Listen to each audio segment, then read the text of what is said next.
This is World Awakenings, the fast track to enlightenment with your host, Carl Gruber. World Awakenings is a podcast dedicated to opening your mind, your heart, and your eyes to the fact that the world's population is now, more than ever, awakening to all things spiritual, metaphysical, and enlightening, and just how they play an all-important role in our daily life. So join Carl on this enlightening experience as he interviews metaphysical and spiritual experts to discuss, debate, and delve deeply into the hows and whys of this worldwide awakening. It's happening. It's in the air. The time is now. We're all waking up. We're waking up. We're all waking up. It's all shifting. New vibrations. It's you. It's you. It's me. It's all of us. Together. A new time. A new day. A new energy. A new energy. New reality.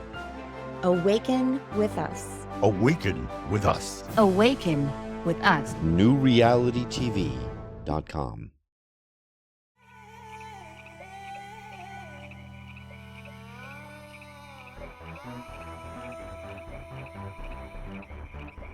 Hey, welcome to episode number 219 of World Awakenings, a fast track to enlightenment. I'm your host, Carl Gruber. Now, when this show began in 2018, our main mission was to find the answer to the question, why now, more than ever, are the people of the world awakening to all things spiritual, metaphysical, and enlightening? And so, with this show, we continue this quest with yet another beautiful and amazing expert as our guest today to help give us some insight into the answer to this question.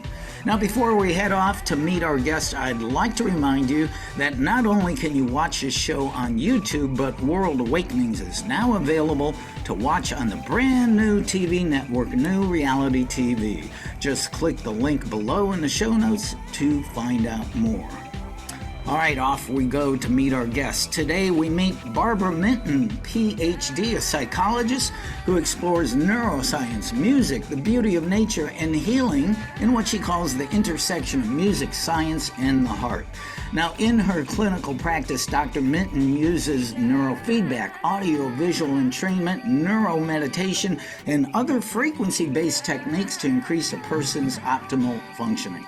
She is also a professional musician who has partnered with Peppino D'Agostino, a world-class guitarist, to create music to create specific brain states related to improved functioning. Now, they have recorded and produced an album called Calm the Storm, which we'll talk about, which was thoughtfully composed to help normalize brain networks associated with chronic pain, migraine, and insomnia. Yeah, I think right now the world could use something to calm our brain networks. So welcome over to the show. Thank you so much. Yes, it's always nice to be calm and regulated, in spite of what's going on outside you. Right, yeah, and you got to value those calm and regulated moments, really. But I'm curious as to whether psychology and neuroscience or music came first in your life. Yeah, well, I think like a lot of people, music came first in my life. I started piano lessons when I was a child, and I guess I never had the sense to quit. I actually went to college I went to music school, and I chose the very trendy instrument of pipe organ to play. And then I realized after a while that was going to be a tough road to make a living as a concert pipe organist, and I found another love in psychology. And so I just feel so fortunate to have been able to go down this path, and now to be able to integrate these two fields that I love so much. It's just such a joy. Yeah, and I guess you can't really have a pipe organ at home, right? You have to It's a little rough, yeah. We do have some pretty good sample pipe organs that you can play on the keyboard, but it's definitely not the same. There's something about the pipe organ because of the substantial frequencies it creates that really coming through speakers tends to truncate those frequencies. And so being live with a pipe organ is like nothing else. Did you go to a college or university where they had a pipe organ and you could? I did. So I went to University of Denver and they had a pipe organ there. Actually, many universities still do have pipe organs, especially if they came from a religious tradition. So I'm sitting here in Berkeley, California right now, and about a mile away at University of California, Berkeley, they have a beautiful pipe organ. And many older churches still have pipe organs. So, you know, as an itinerant pipe organ, I go around and beg, may I please practice on your pipe organ? And then it's really fun because I get to meet all these interesting people that are also pipe organists and love this very ancient, beautiful instrument. So, I was just thinking, it seems to me there is one particular guy, maybe a couple of them, who have been professional pipe organ performers that have traveled around the world. Gosh, I know he came through years ago here in Columbus, Ohio, because our Ohio Theater has a beautiful pipe organ. I don't know, maybe you know his name, but... Yeah, there's actually several people who have managed to make a living doing this, and they really are the top of the heap. If you ever get a chance to go listen to them, you should grab it. You know, there's a guy who plays in Notre Dame, and Callum Graham, who's the first guitarist that I worked with on this, trying to compose specific music in order to create certain frequencies in the brain. He had been touring in Europe and he walked into a cathedral. He hadn't heard the pipe organ before and he said it just blew him away. Yeah. And, you know, people that play these beautiful old pipe organs and they're really virtuosic players, there's just nothing like it. And usually pipe organs being in a church or cathedral, the acoustics are phenomenal. Yes, so there's a beautiful cathedral here in San Francisco called Grace Cathedral. And, you know, these cathedrals often were designed for the resonance of the pipes. And so just standing and listening. So, you know, music is not only processed by your ears, so that's one thing we think about, but it's also processed by your body. So we have these things called mechanoreceptors in our skin, in our feet. They're the things that help us stand up straight. They have all kinds of functions, but one of them is they resonate and perceive vibration. And so there's actually a really fascinating study done where they put people in an MRI where they can image the brain, and they actually played them, quote, sounds that you couldn't hear. So they were below frequencies that the ear could pick up, but the brain registered them as sounds. And so we're processing sounds in a much more profound way than most people think of and probably our primitive ideas. And so when you get in a situation, I think heavy metal music is another kind of domain for people that like that type of music. You're getting inputs on an incredible number of frequencies to your body. And we've people experience this as transformative in some cases. So with that being said, what led you to study and practice psychology? You know, that's so funny because when you go to music school, all you do is learn music. You don't take other, you know, kind of basic college courses. So I was a junior by the time I decided to change my major. And I just said, I got to get out of music.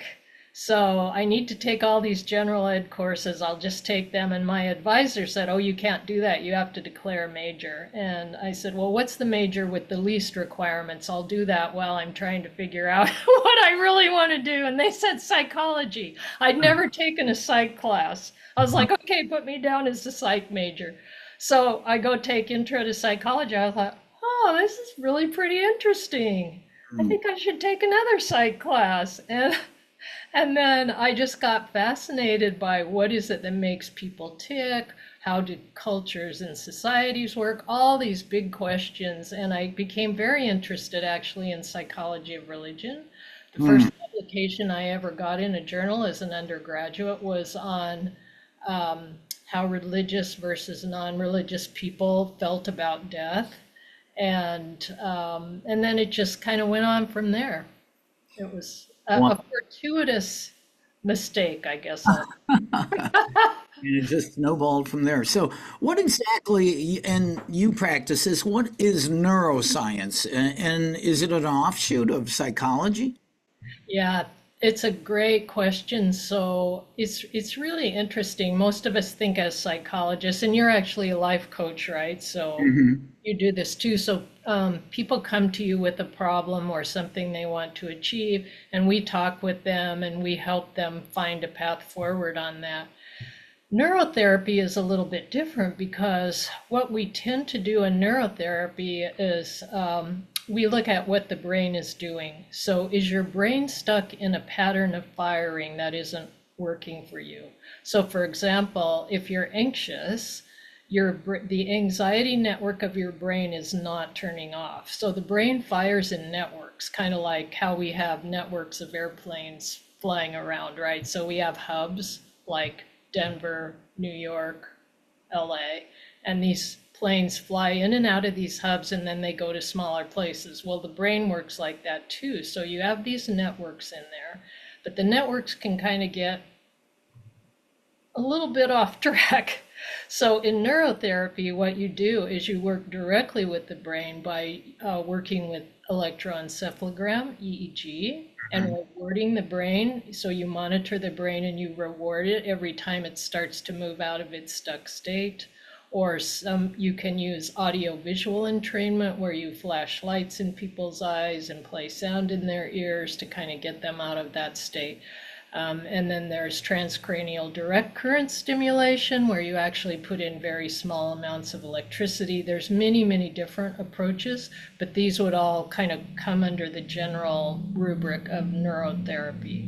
And neuromeditation, your listeners might be interested. So there's a guy in Eugene, Oregon, Jeff Tarrant, Tarrent, and he's put together a set of protocols where you can put sensors on your brain and actually it will reward you for going into a meditative state. And so many people that are meditators like to use this, or photobiomodulation is another approach where you flash lights on your brain to kind of help your brain optimize these states. So there's so much cool stuff in this area. Oh, I would say, gosh, yeah, there's so much to talk about. One thing I would like to find out, your work is described as bridging science and the soul. How so? Wow, that's a big question. So I'm going to come back to music for a minute. There's many portals to a spiritual connection, right? So meditation might be one of them. Walking in nature might be one of them. Sometimes it comes out of nowhere and you just get whacked, right? These things are all documented. Music can also be a portal towards something bigger. And many musicians, this is why they go into music, because it's an emanation of who they really are in this world or what their soul is in this world. And when they play this music, they go into a state like they don't experience in other realms. And to be able to gift that to other people, I think is one reason why many musicians like to play. And so the question I really asked in this album, and I want to just say how grateful and lucky I was that Peppino D'Agostino worked with me, because this guy's he's a world-class virtuosic musician. And I really asked this question, like, can we compose curated music to help the brain become kind of calmer, more normal, and open itself up to a sort of a bigger experience? And I'm not saying this works for everybody. This is not a treatment. But for some people, we had one guy say, I had a religious experience basically when I listened to this music. I felt like all my sins were forgiven and I could just walk forward with a clean slate. And to me, hearing feedback like that about this music just means everything, That opened something for this guy. Yeah, and you and I had a little conversation before we started recording here. I mean, myself, I always have some type of calm, peaceful music. I mean, I grew up in the hippie era, so I'm used to the wild and crazy psychedelic music, which I still like and I can listen to, but I can no longer listen to it for a long duration. I go, okay, that's good. Let me put on something quiet and peaceful, and it just I can go through my day a little more relaxed and productive. Yeah, and I think, I actually talked with somebody a couple of weeks ago and they were doing a take-home exam for their PhD, which, these things are a little nerve-wracking. Played this in the background. He said it changed everything, the writing started to flow more smoothly. It's because it helped his brain kind of stay in that zone where it was most optimized. And that's such a beautiful use of music. Let us take a break right now to enjoy the music of Dr. Barbara Minton playing acoustic guitar and Callum Graham on electric guitar on their song Glacier Point.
Well, there's obviously a deep spiritual connection for you here in your work. Have you had any particular spiritual experiences that have led you on this path? Any that you care to talk about? And if not, that's okay. It's so funny. I kind of got into this that way. I was actually watching some YouTube videos of some music, and it just kind of struck me like this was something I had to do, and almost felt like some sort of external force was pulling me in this direction. And this happened about 3 years ago, and it really changed the focus of my work. So how those things happen, I can't explain, but it was something I really couldn't ignore. And so we'll just see what happens. I hope it's useful to other people. My whole life has really been around engaging with suffering and trying to do something about it, offering different vehicles for people to feel better. And, hopefully this is another one. Well, and let's go back to, I guess this would be more in that neuroscience area with music. Studies reveal that music's diverse health benefits include promoting weight gain in NICU babies, which I have heard this before, alleviating depression, enhancing reading comprehension in individuals with ADHD, even accelerating recovery in stroke patients and influencing other wide range conditions. How and why does music do this? I think you kind of touched on this a little bit already. Yeah, I'm going to just take a step back and say a few years back, a colleague of mine asked me to write a chapter on music and neuromodulation, which basically means changing the brain, for a textbook. And I hadn't, I always knew music was out there. It was cool. It did stuff. But it wasn't until I immersed myself in hundreds and hundreds of these articles that it just blew me away how powerful music was and how people were not using it. Like, we have all this data in the research literature. Like, if you have to go through a bad procedure at the hospital, music decreases your anxiety. Like, who wouldn't want to do that? If you have, and I listened to your interview with Tom Kenyon, and yeah, he's great, isn't he? Yeah, I touched on a lot of these things, but the premature baby thing is so interesting. Like, there were fewer apneas, which meant the babies breathed better. Their whole systems calmed down, and yet how many neonatal intensive care units are using music?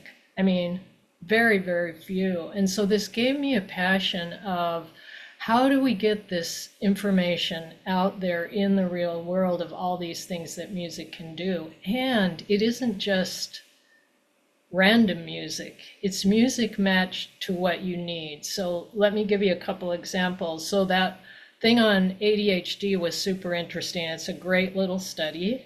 To my knowledge, it hasn't been replicated. I'd love to see it replicated. But what they did is they played music either with lyrics or without lyrics to kids with ADHD and to kids without ADHD while they read. It turned out the kids that had ADHD, their reading comprehension went up when they listened to music. The kids without ADHD, not so much. Their reading comprehension kind of went that way. So, music, it's not a one-size-fits-all thing. If you're anxious and you love rap music, I actually mapped a volunteer on this of someone who was anxious and loved rap music, and the rap music made the anxiety go up, even though he loved the music. So really learning how to use music for what it is you need is the trick.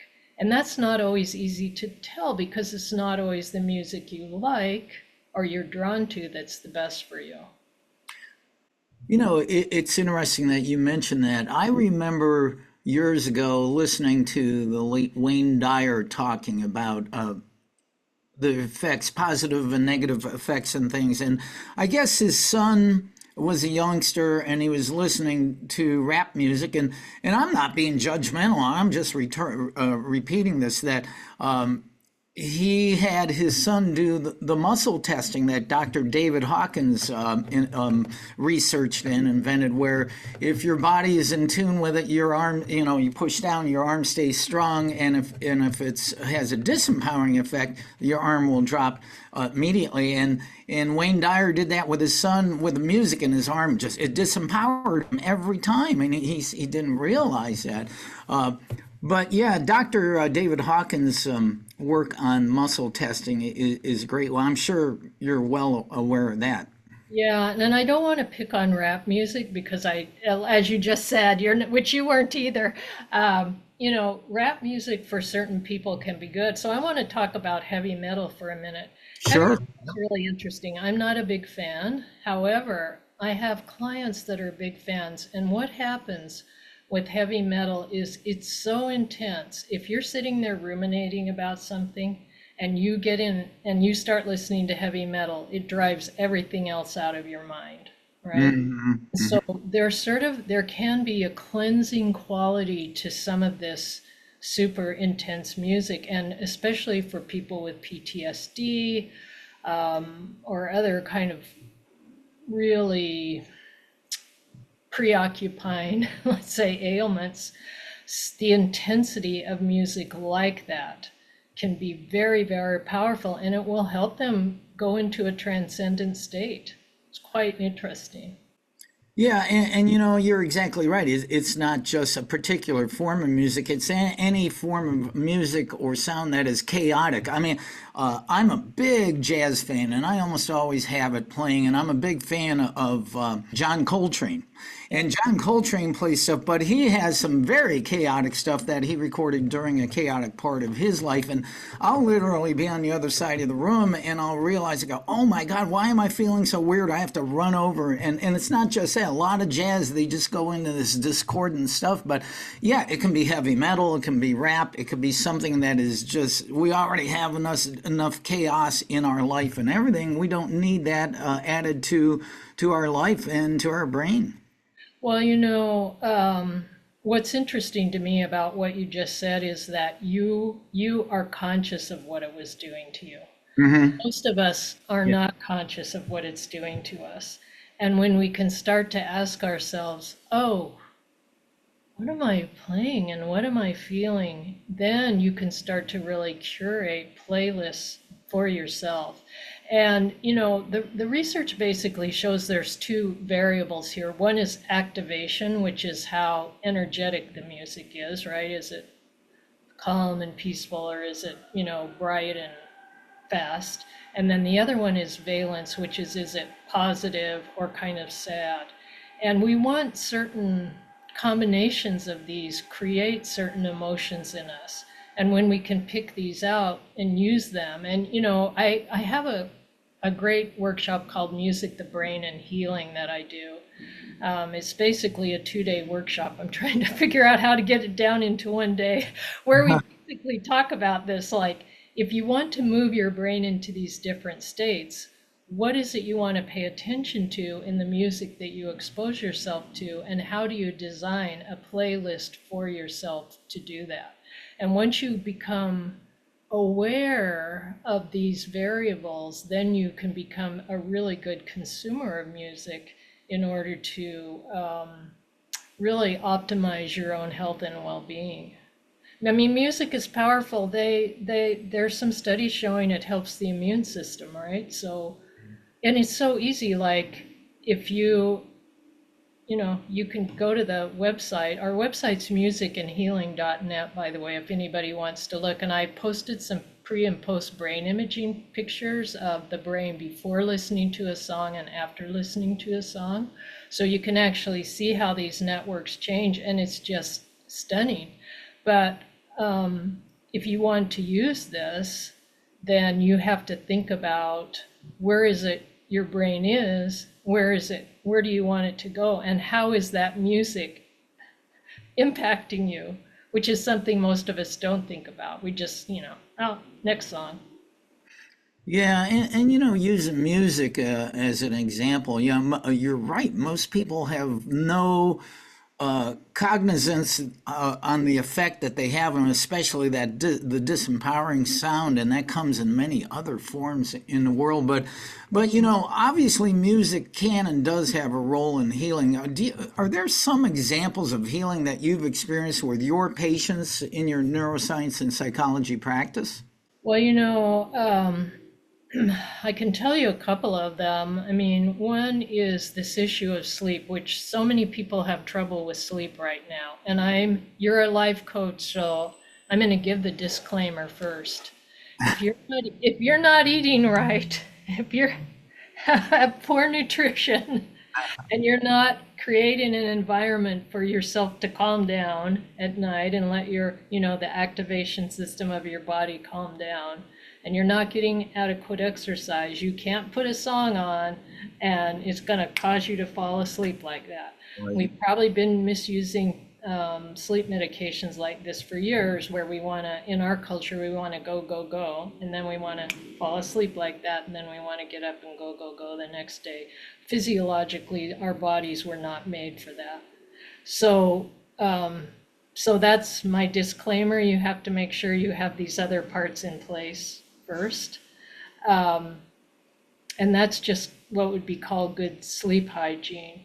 But the other thing is, if your brain is stuck on, what you want to do is to expose it to information that brings it down. So you just keep, you've mentioned several times here that your brain, and probably many people's brains right now, is getting too much sort of intense anxiety inducing input. So we want to acknowledge that, and ways of acknowledging that, we can actually expose ourselves to minor keys, or like breakup songs. Let me give you an example. Yeah. I'm wandering around here, so bring me back to the point if I lose my point. But, when you have a breakup, you don't just want to hear the most cheerful song in the world, right? You want that emotion acknowledged. So that's why we have breakup songs. If you get stuck in a breakup song, that's the bad part. If 2 years later you're still listening to the breakup song, then it's time to move on. So let's say you want to go to sleep at night, your brain is all busy, you want to kind of slowly bring that brain down through those frequencies. And if you have curated music to do that, that will help your brain calm down and help you sleep. But it's not some sort of magical cure. But it's really interesting. This woman that has had severe PTSD that started listening to this album over and over 3 or 4 times a day started to sleep. And then she started to take naps. And so that's one example. And by the way, if you've had PTSD for many, many years and you haven't been able to sleep, that means everything. I mean, you can imagine what it must be like to be that kind of torture where you're on edge all the time for years and years. The stroke thing is, the stroke story I'll tell you is very sort of an interesting story, because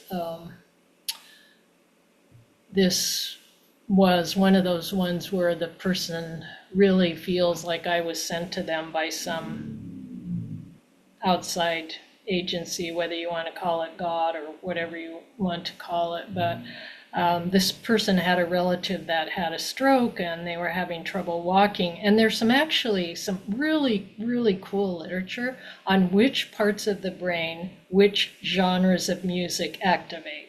So not all genres activate your brain in the same way, and some activate one part of your brain more than others. So I asked her where that stroke was and picked out music that activated that part of the brain. And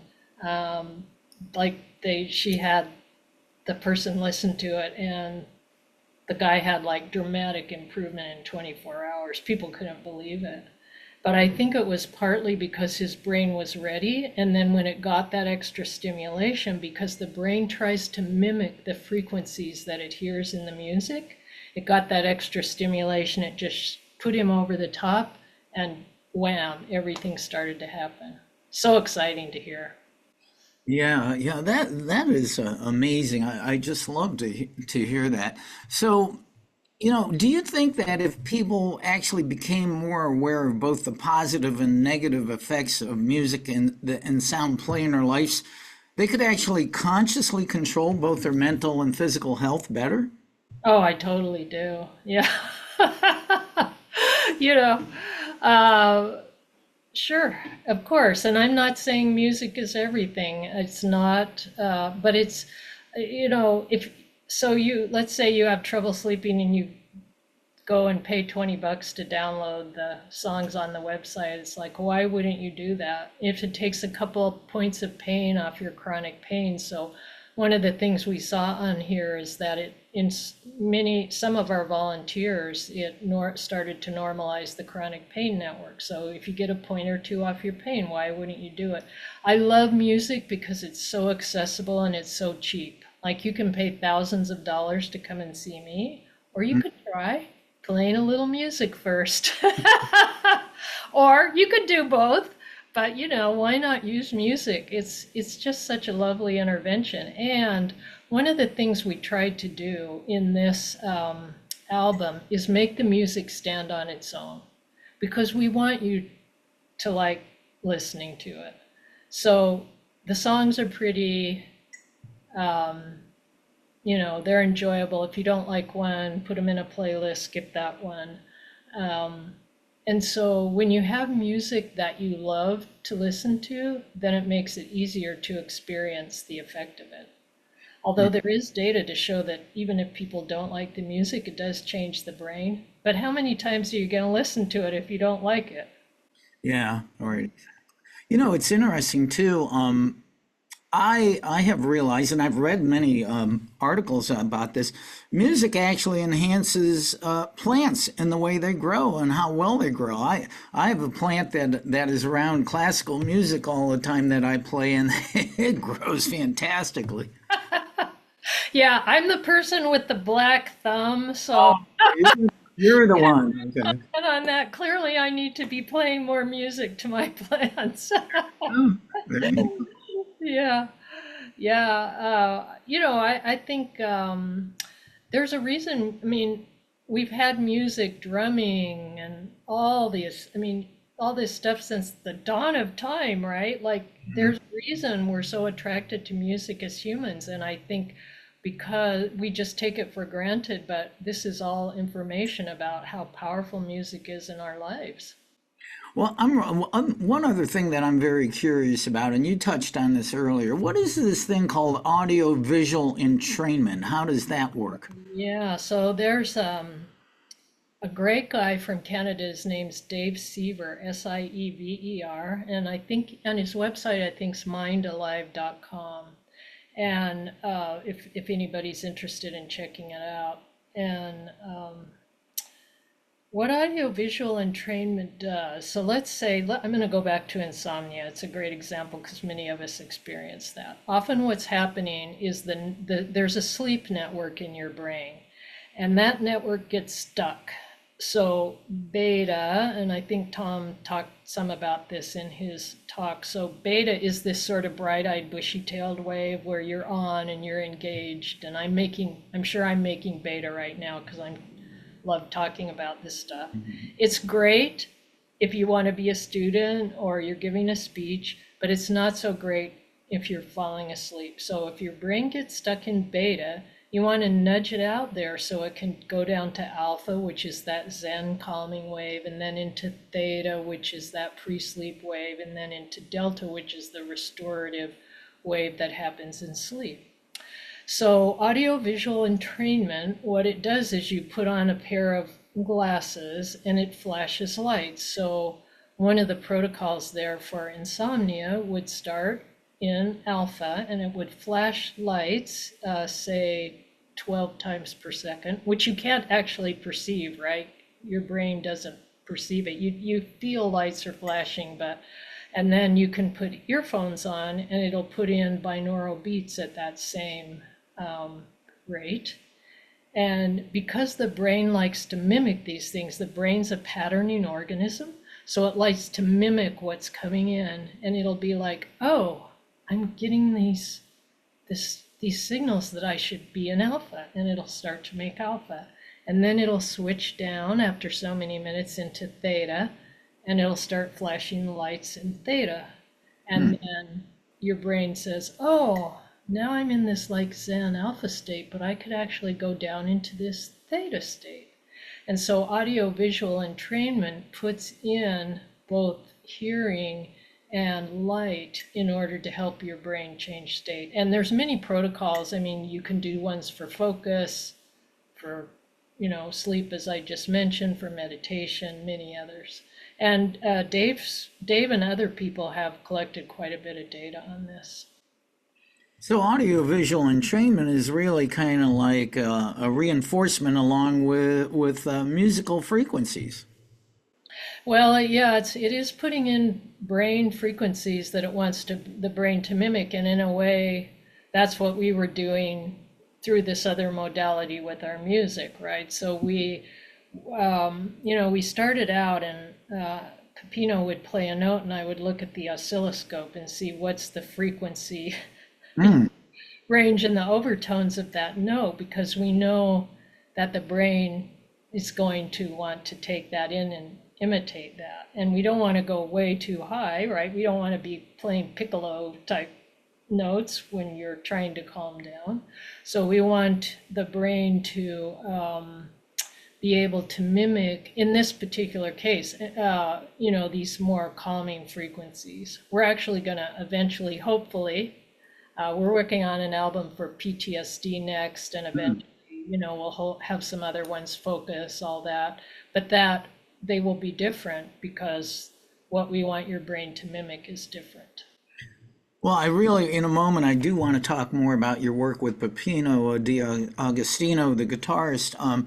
Just going back for a moment to people having such a hard time falling asleep and having a restful sleep. Can you imagine being a young mother or a young father with kids who are sick, and you come home from a stressful job, and you get to bed late and the kids are crying, you have to get up? I mean, they're probably thinking, oh yeah, sure, a song's going to calm me down, but it's got to help. I mean, that's today's modern world. I don't know how people do it. Yeah, and I'm going to say I don't think a song is the solution to that. It's another piece of evidence. So what I tell, it's very hard. And I've worked with many, many families around this issue, I'll tell you. And our culture is really putting people in a tough position, because you have this where people are working, and then kids are in sports, and they're not even getting home till 8 at night, and then they have to do their homework. Well, probably about 8 at night is when you need to start revving down, right? So you're in sympathetic nervous system arousal. That's the kind of active part of your body.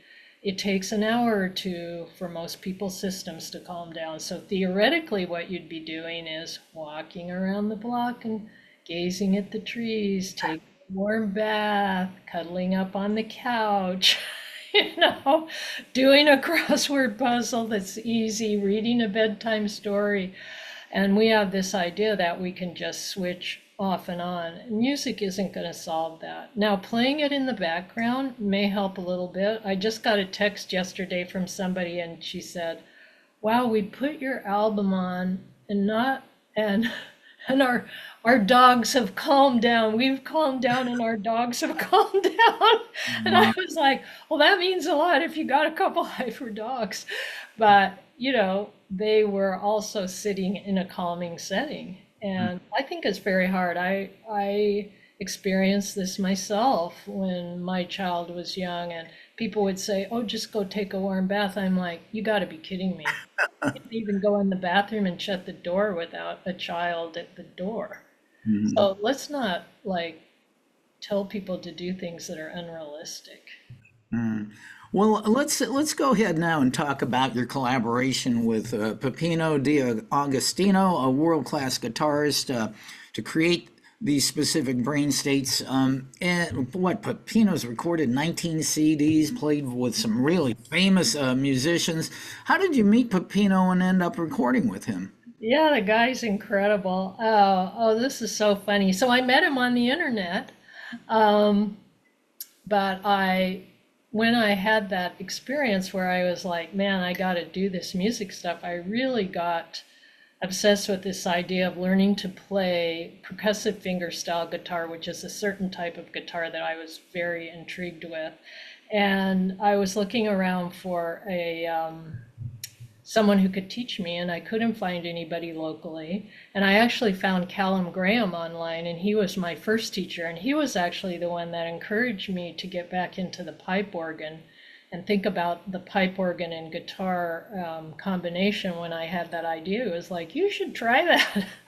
It's like, wow, Callum, are you insane? But it actually turned out he wasn't insane. And then Callum took off and went on tour, and I had to find somebody else, and I found Peppino. I just searched online, and I wrote him an email, and I was like, I'm just a beginner. And a local guitarist that I knew in Boise, when I was telling her, and he said, oh yeah, I'll take you on. That he just emailed me back, yes, I'll take you on. And a friend of mine in Boise said, Barb, you didn't just go to the priest, you went to God. It was like, oh my gosh, totally intimidated. And I was totally intimidated by him, but he was such a kind and supportive person. And then when I had this idea, which I really had gotten from reading a neuroscience article on migraine, and I'll just tell you about that article briefly, because it talks about migraine as a dysrhythmia. And dysrhythmia means one part of the brain is operating too slow and the other parts are trying to figure out what to do. And it struck me like, oh, well, we can repace the brain with music. Like, there's data on this. Mm-hmm. And so I said to Peppino, like, what if we got together for a week and would you be interested? And he said yes. And we had never met each other in person, so I think it was a bit of both of us. I mean, I can't speak for him. I'll speak for myself. It was a little bit of a risk, to like get together with somebody for a week that you've never really seen in person. And luckily, I mean, the guy's just, musicians at his level are just so rare and beautiful. And he's so focused, he was so kind and humble and not at all, like, well, this is the way it has to be. Because, sometimes musicians can get that way. And I'm asking him, well, can we not go above this note? And can we resolve this phrase this way and not that way? And he kept his eye on the goal. And we just composed these songs. And it was just so luminous, really, working with him. And I hope that comes across in the music. And then I recorded the pipe organ parts afterwards. So I got to go into Grace Cathedral, and another church here, the Unitarian Church, has a pipe organ at night by myself when it was quiet, and record the pipe organ parts. And that was just so beautiful. And so you're getting together with Peppino resulted in your new CD, Calm the Storm, right? Which people can download off your website. Yep, so musicandhealing.net, NET is the website, and they can download or buy CDs or USBs. I will say, we're looking to do live concerts, and if you ever get a chance... I was wondering about that, yeah. We did one in Boise, and...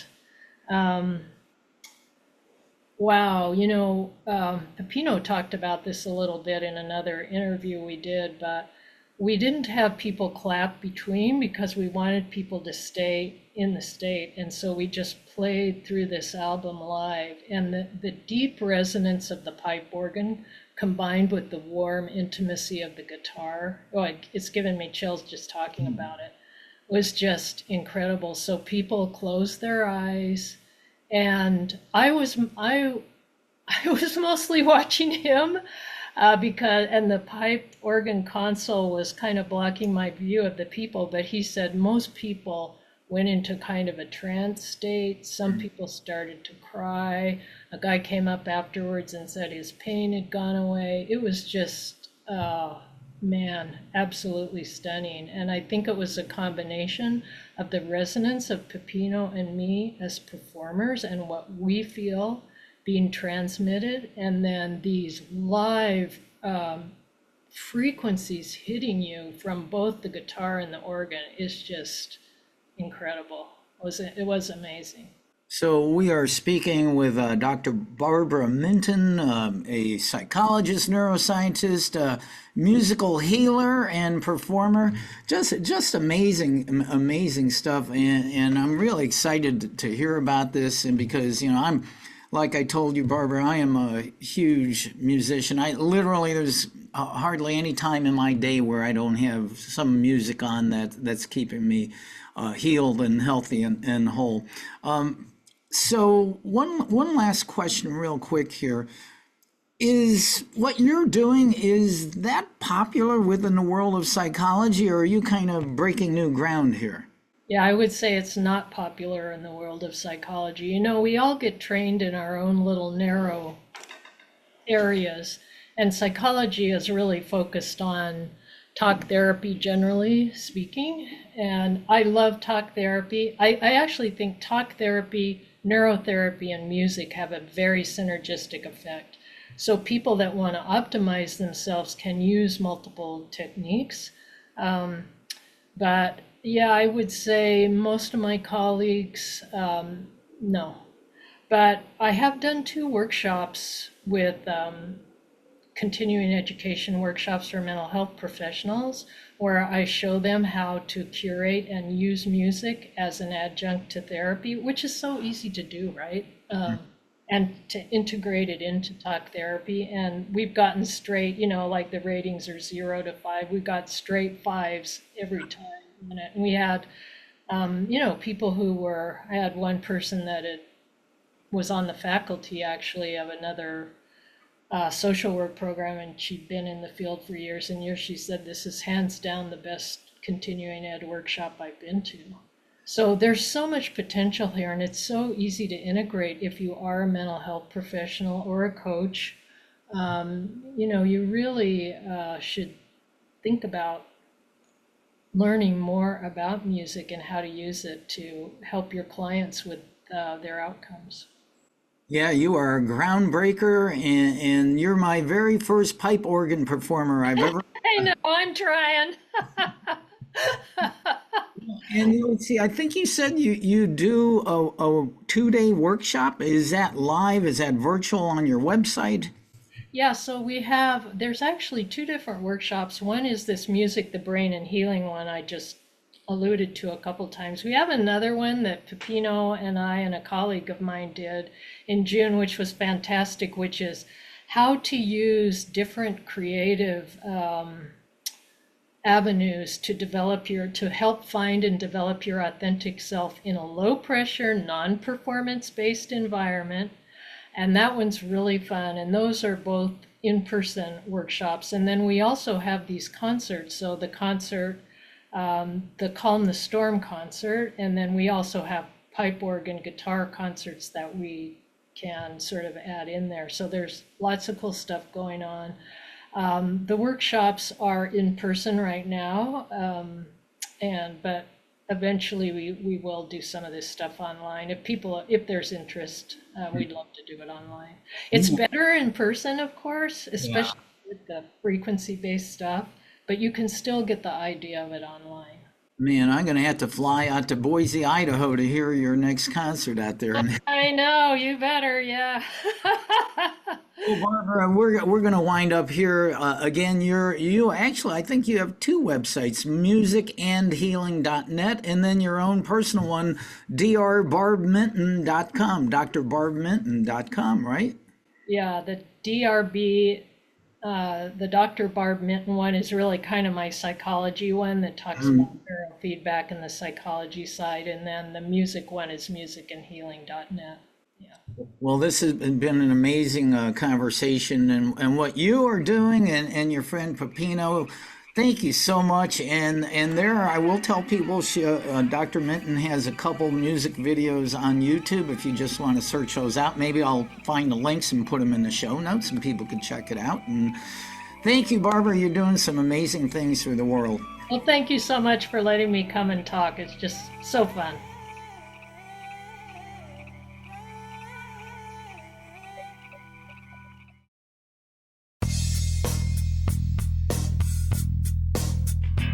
This has been another episode of World Awakenings, the fast track to enlightenment with host Carl Gruber, a certified law of attraction life coach.